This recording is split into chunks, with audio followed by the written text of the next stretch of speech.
a nice sunny day today. My solar panels are getting a lot of sun.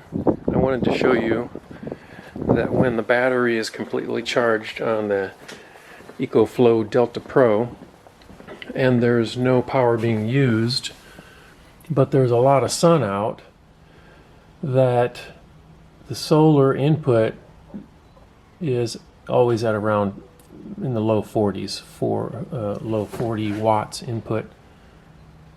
And what I think that is just the unit running the inverter. You can see the inverter light is on here, and I do have power in the shop, but it's just nothing significant is on. I've got the clock that's on and some power strips with little LEDs that are on, but it's not even registering 1 watt.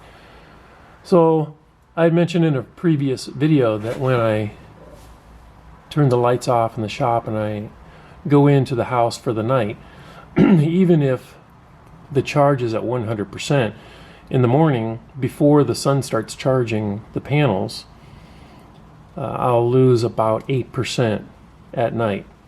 And I think it's that 42 watts draw just to keep the inverter on.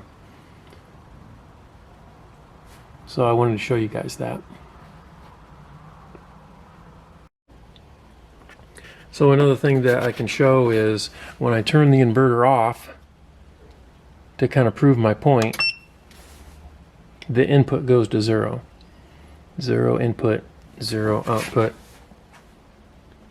Which tells me that if you did want to have power, say some lights or heater or something that you want to get maximum efficiency out of, you could turn your inverter off and use your DC outputs. You got DC outputs over here behind this door, and you got some USB DC outputs there. They don't require the use of the inverter. So I could potentially have some kind of light or even a DC clock. One reason I leave the inverter on all the time is because of my clock. I don't want to reset it every time. Or if you're going to have a security camera that you just wanted to run off the DC, then you can turn your inverter on and off without interruption. So that's just something to think about.